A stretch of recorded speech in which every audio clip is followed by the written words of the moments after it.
고려아연 2026년 상반기 실적을 스루풋 회계로 분석하고 연말 매출 및 손익분기점을 예측하도록 하겠습니다. 매출은 72% 증가했고 영업이익은 166.8%가 증가했습니다. 가공비 배부 재고자산 회전율은 5.6회전, PBR은 2.31 상태입니다.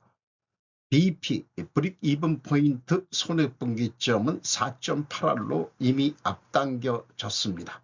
구독, 좋아요 부탁드립니다. 고려아연에 대한 사업 계획입니다. 본사는 종로구 종로 33번지입니다. 종합비철 재련회사로서 74년 8월 1일에 설립되었으며 1990년 7월 28일 기업 공개를 실시하였다. 고려아연은 아연, 연, 금, 은, 동 등을 제조 판매하는 종합비철 금속 재련회사로 비철금속을 재련하는 사업을 영위하고 있다. 종속기업을 통하여 국내에서 비철금속 수출입업 KG 트레이딩, 제강분진을 활용한 자원순환사업 스틸사이클, 2차전지 핵심 소재인 전해동박 생산업 K잼, 을 추진하고 있으며 해외에서도 지배회사와 같은 비철금속 제조 및 판매, 선메탈즈 코퍼레이션, 전자폐기물 재활용을 통해 금속을 추출하고 조달하는 자원순환사업인 페달포인트 홀딩스, 신재생에너지 및 수소개발 사업 아크에너지를 영위하고 있습니다. 또한 종속기업 크루시블 메탈즈 홀딩스 를 통해서 미국 내 통합비철 금속 재련소 건설을 추진하고 있다고 소개를 하고 있습니다. 희소금속으로 소개되어 있는 것은 홈페이지에 인디움, 비스모스, 안티모니, 카드뮴 등 또 망간도 생산한 실적이 있는 거로 기억하고 있습니다. 주가는 119만 6천 원으로 1년 전보다 48.2% 상승했습니다. PBR은 2.31 상태입니다. 그리고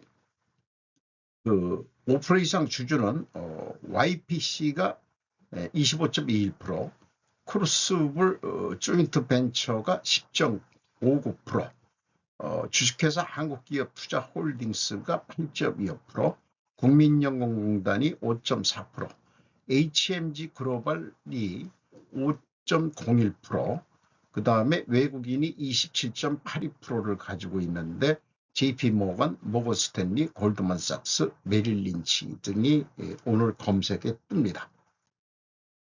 스루풋 회계로 분석한 결과입니다. 매출은 8조 3,404억 원으로 72% 증가했습니다. 매출에 비례하는 매출 재료비는 6조 2,248억 원으로 72.7% 증가했습니다. 그 갭이 0.7% 플러스이기 때문에 여기서 우리는 원재료 가격이 상승했다 1차 추론을 해볼 수 있습니다. 스루풋율은 근데 반대로 0.3% 하락했습니다. TOE 생산성은 2.50으로 0.88포인트 88%가 상승했습니다. 원가회계 영업이익보다는 133억 적게 이익이 나온 1조 2,689억 원, 1조 2,690억 원 했겠네요. 166.8%가 증가했습니다. 영업이익률은 15.2%로 5.4%가 상승됐습니다. 재고회전율은 5.6회전으로 전년도보다 0.8회전이 상승됐습니다. 원가회계 손익으로는 영업이익이 137.8%가 증가했는데 매출원가가 3.7% 감소한 거고 판매관리비는 거꾸로 37% 증가를 했습니다. 그러나 판매관리 비율 자체는 0.6% 하락했고 매출원가도 하락을 했는데 매출원가가 하락한 이유는 과연 무엇인지 스루풋 관점에서 접근을 해보도록 하겠습니다. 재고자산 명세입니다. 상품, 제품, 제공품, 부산물, 반제품 모두 합해서 가공비 배부 재고자산 2조 4,559억 원, 연초보다 1,443억 원이 증가했습니다. 전년도에는 4,727억 원이나 크게 증가했었습니다. 올해 상반기에 매출 증가율은 72%인데 가공비 배부 재고자산 회전율은 6%밖에 증가를 안 했습니다. 이것은 상대적으로 재고를 줄였고 회전율이 상승한 결과가 되겠습니다. 비용의 성격적 분류 분석량입니다. A 재고자산의 변동이 마이너스 1,443억 원이면 재고가 증가했다는 뜻이고요. 원재료의 사용액이라고 표현되어 있습니다. 6조 3,558억 원, 58.4% 크게 증가했습니다. 그 다음에 AB를 더한 MC 매출원가 재료비는 6조 2,115억 원으로 75.4%가 증가했습니다. 운영경비는 9.9% 증가했습니다. 운영경비 8,466억 원에서 판매관리비 2,010억 원을 뺀 6,456원이 공장 가공비가 되겠습니다. 가공비율이 9.2%로 4.2% 하락했고 상대적으로 재료비율은 4.2%가 상승했습니다. 여기서도 우리는 원재료 가격이 상승했다라고 2차 추론을 해볼 수 있습니다. 이 데이터는 비용의 성격적 분류 내용의 공시 내용입니다. 이것을 스루풋 분석을 위해서 MC로 나누고 OE로 디커플링해서 두 가지로 해서 접근을 합니다. 운영비용 중에서 많이 들어가는 것이 전력비인데 1,339억 원, 거의 1,340억 원을 집행이 됐습니다. 134억 원이 증가했고요. 지급수수료가 1,398억 원으로 475억 원이 증가했습니다. 재고자산의 변동 검증은 1번 가공비 배부 재고자산 명세에 의해서 1,443억 원인데 비성분에서는 기초에서 기말을 뺀 거로 표현하니까 마이너스로 표현됩니다. 일치합니다. 일당회가 일치하면 PQ 총 제조비용도 일치하고 PQ 생산재료비도 일치합니다. 현금흐름표 기준 전체 재고자산도 일치를 하는데 아쉽게도 작년도 상반기에는 43억 5,600만 원이 현금이 어디로 샜는데 이거를 도저히 추적할 근거는 찾지를 못했습니다. 요거까지 퍼펙트했다면은 제가 재고자산 회계, 매출원가 회계 투명이 모범적인 기업이라고 얘기를 하고 싶은데 올해는 그렇습니다만은 작년에는 이 갭을 제가 찾지를 못했어요. 뭐 자료 가지고 조사를 해봐야 되는 거지만 이게 그렇다고 해서 재고자산 평가손실 이런 것도 아닙니다. 고려아연은 재고자산 평가손실 작업을 하지 않습니다. 그러면은 이 43억 5,600만 원의 현금이 어디로 날아가느냐? 이거는 따져 물어봐야 될 성격입니다. 원가 회계하고의 영업이익 차이 133억 원은 재고 증가액에서 가공비 배부 재고자산 증가에서 가공비율을 곱하면 검증이 되겠습니다. 133억 700만 원. 인건비 1,211억 5,200만 원 집행이 됐는데 금액상 3.8% 증가가 됐고요. 직원 수는 2,211명으로 197명이 증가했습니다. 연간 평균 임금은 일단 1억 96만 원인데 5.5% 하락으로 나타날 것 같은데 연말 보너스 뭐 이런 것 등으로 하면 어떻게 될지 모르겠습니다만은 일단 그 신입사원들이 많이 들어와서 저임금 때문에 이런 영향이 나왔다고 봅니다. 노동 생산성이 무려 51.4% 했는데 이거는 저는 스르프 관점에서는 매출 재래비 기준으로 합니다. 코스트 원가 회계 기준으로는 생산을 얼마 많이 했느냐 이런 거로 따지니까 어차피 다 올랐습니다만은 노동 분배율로는 떨어진 거로 나옵니다. 근데 이렇게 노동 생산성을 따지는 것은 극단적으로 얘기하면은 공산주의 원가 회계 사상이 사고방식이 들어가 있다. 원가 회계에는 이렇게 저는 주장하는 바입니다. 그래서 저도 이렇게 표현해 보고 싶습니다. 물론 어디서 가져온 글입니다만은 노동 능력은 생산량에 대한 선형함수가 아니다. 인원 충원 또는 감원 결정에 따라 단계적 함수일 뿐이다. 이런 표현이 있습니다. 그러니까 생산성, 노동 생산성 그만해라. 그거 왜 공산주의 국가도 아닌데 뭔 자꾸 노동 생산성을 입하고 하느냐. 이런 얘기를 좀 하고 싶은 거죠. 영양평가지표로서 재고 회전율이 5.6회전으로 상승했고 수르펀율은 0.32%가 하락했습니다. 역방향이면 일단 제조업은 분식회계 개연성 가정을 세웁니다. 총 자산 회전율은 6개월에 0.46이니까 이렇게 가면은 연말에 1 가까이는 되지 않겠는가 그렇게 생각이 들어갑니다. 영업 구매 평가 지표로 매출채권 수금 속도는 6개월에 18천이면은 거의 뭐 현찰 장사를 하고 있다 이렇게 봐지고요.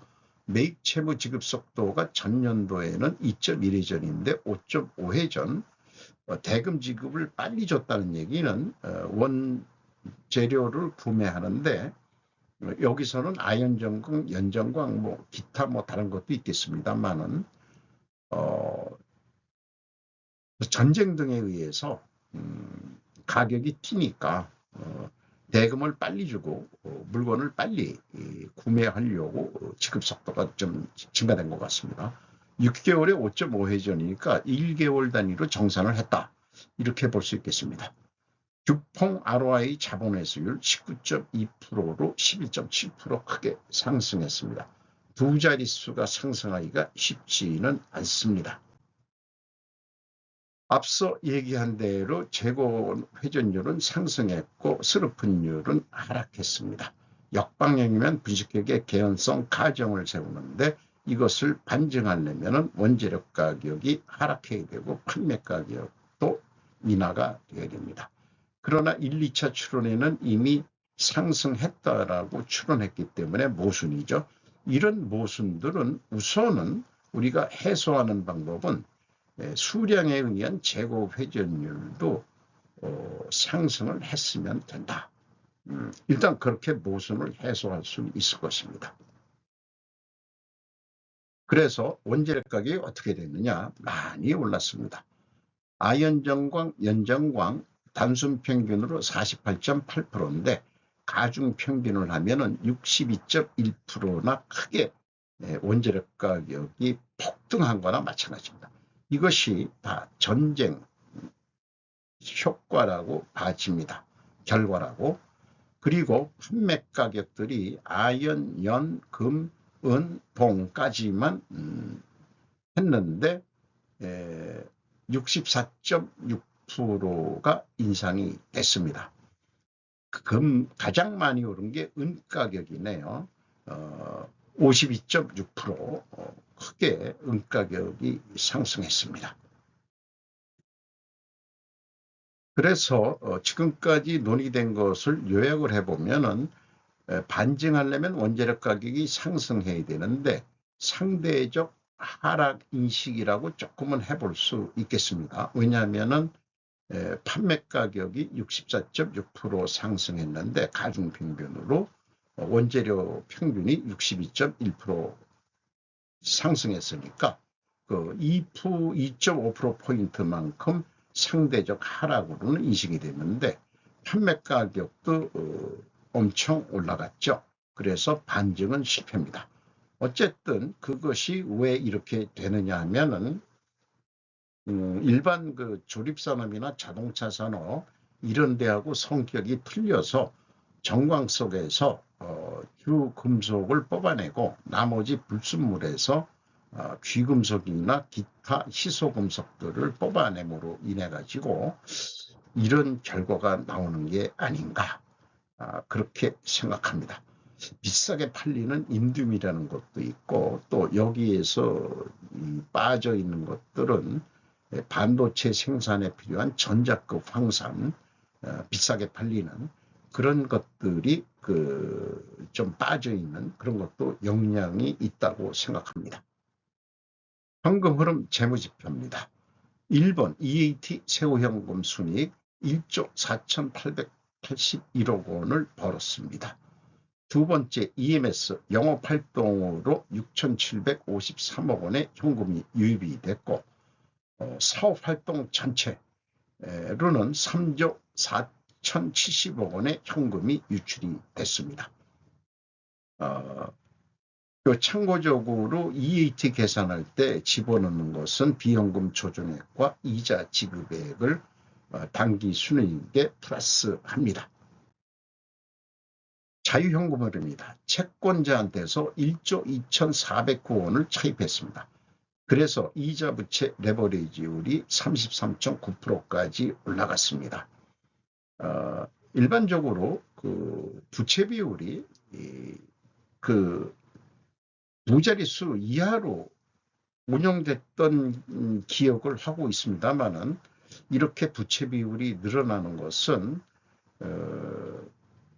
경영권 분쟁도 관련이 있고 해외 투자 이런 것들 때문에 자금 차입을 한 것으로 그렇게 판단이 됩니다. 주주 자유현금 흐름은 요거 5,098억 원은 투하자본 대비는 3.2% 정도 높은 이익배당률이 되겠습니다. 납입자본 성장률 2.7로 0.1포인트 상승했고 이익잉여금률 166.4%까지 상승했습니다. 자산 재무 상태표입니다. 부채 및 자본 상태표입니다.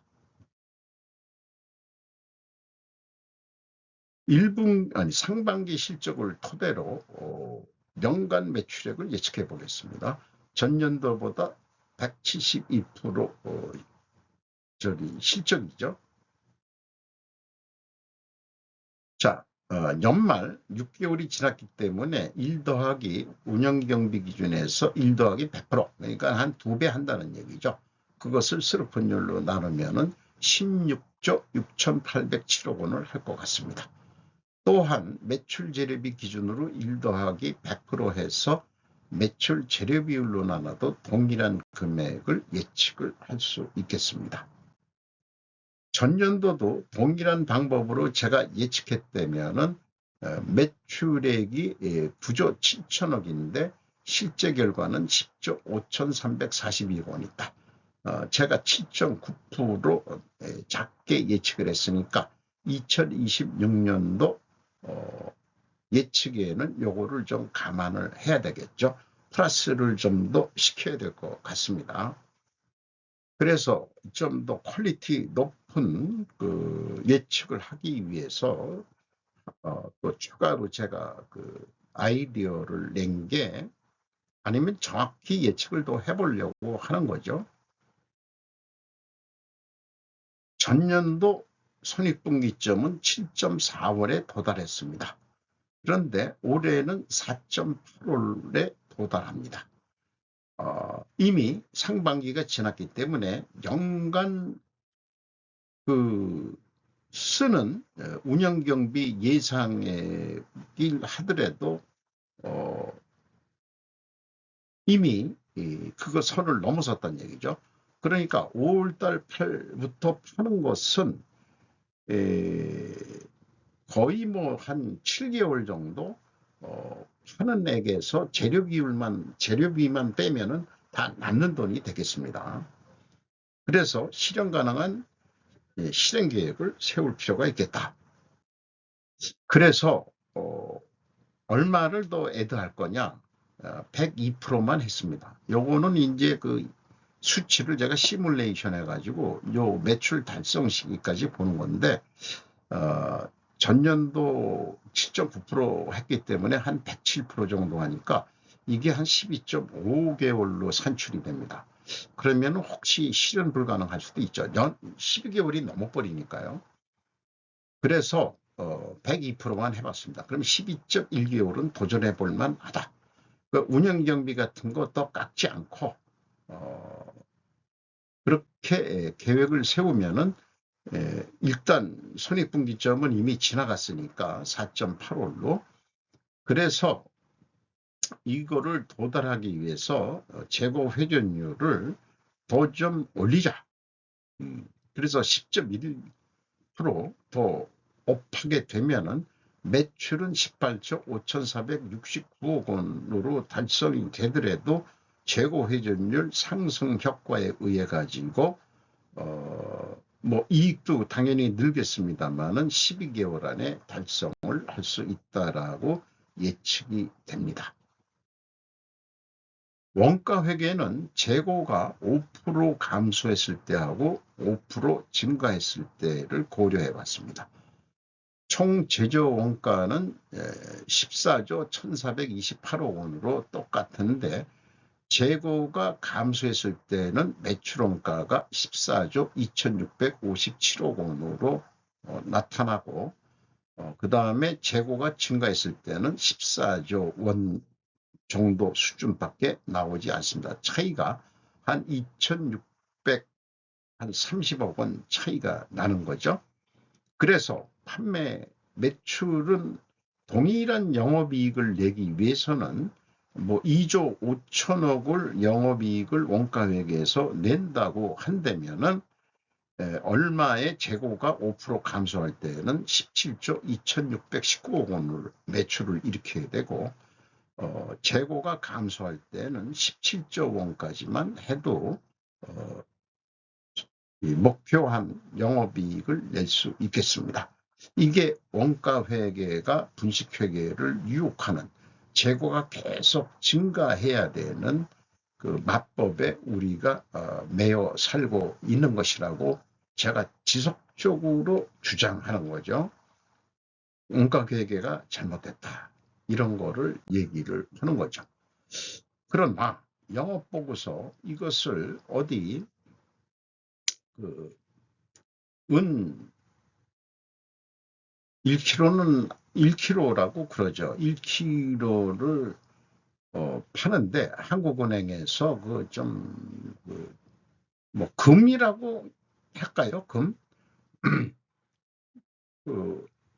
뭐 브릭다운 좀 해달라. 지금 시세가 높긴 하지만, 그래서 뭐 어떻게 표현하든지 간에 영업 입장에서는 재고 증감 이런 거를 생각할 겨를이 없죠. 그렇게 또 실제 결산 그런 거하고 우리는 관계가 없는 거 아니냐. 그래가지고 견적 낼 때는 이게 뭐 다른 회사도 맞지만 조금씩 다 부풀린 견적을 합니다. 그러면은 이걸 그냥 원 단위로 해서 1,714만 원에 팔아야 되는데, 스루풋은 높게 잡아도 1,684만 원이면 된다고 나왔습니다. 그러니까 이렇게 해야 목표이익을 나오는데 판매 가격이 깎이니까 210만 원뿐이 남지가 않습니다.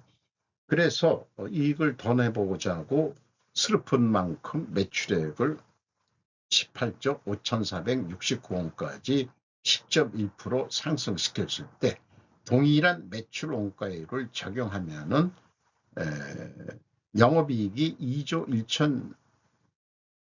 1,682억 원에서 2조 4천억 원, 한 2,600억 정도 증가하는 것으로 그렇게 나올 것입니다. 이것도 연간 실현 가능한 금액이라고 가정을 하고요. 그래서 다시 한번 비교를 해보지만은 1684만 원에 팔았을 때는 스르풋은 257만 2천 원 남는데 재고 감소할 때는 210만 원 남고 원가 회계는 재고 증가할 때도 240만 원뿐이 나오지가 않습니다. 그리고 매출을 더 했는데 추가 생산 안 하고 있는 재고에서만 판다는 그런 감소 조건에서 현실적으로는 계속 생산도 하고 계속 판매도 되고 끊임이 없는데 어떤 의사결정을 위해서 이런 비교를 해보는 거죠. 그러면은 동일한 목표액을 했을 때도 재고가 판매 추가하는 만큼 재고가 감소한다고 봤다면은 스르풋은 298만 7천 원 남는데 원가 회계는 242만, 그러니까 요거 241만 3천 원이 242만 8천 원뿐이 남지 않는다는 것을 보여드리기 위한 겁니다. 재고가 감소하면은 매출원가가 올라가기 때문에 그렇습니다. 그래서 매출원가율을 내려야 한다면 재고 생산을 해서 재고를 늘려 매출원가를 낮출 것이냐 또는 운영경비를 극단적으로 줄일 것이냐, 그것이 원가 회계의 고질적인 문제점이라고 볼 수 있겠습니다. 그래서 극단적인 경우 이제 전쟁이 이제 뭐 어떻게 해결이 되고 세계적인 전쟁이 비철 그 매출액이 16조 8,400억을 못 넘는다는 그런 극단적인 상황에서는 생산을 아까 감소해가지고 하면 매출원가가 늘어나니까는 영업이익이 준다고 했는데 우리가 생각의 폭을 좀 생각을 해봐야 된다는 거죠. 그러니까 5%를 생산을 감소시킨다면은 손익분기점 지났으니까 그러면은 그 재료비가 줄겠죠. 가공비도 줄고 그 다음에 그 재고는 생산이 감소됐으니까 요것은 그 기초는 그대로고요. 생산 감소할 때도 요거는 그대로 가져가는 거로 했습니다. 그리고 매출원가는 요게 좀 생산 감소했을 때 내려가게 되어 있습니다. 생산 증가했을 때는 매출원가가 오히려 증가를 해버립니다. 이런 상황이 나타난다 이런 얘기죠. 그래서 매출이 더 이상 안 는다 할 때는 생산을 감소시키는 것이 사실상 이익이다 하는 것을 그 재고도 재고의 현금이 그만큼 안 쓰는 거고 영업이익 증가액이 나오고 그 다음에 이걸 더하면은 실질손익은 더 이익이 난다. 이런 거를 좀 보여드리려고 좀 표현을 해 본 겁니다.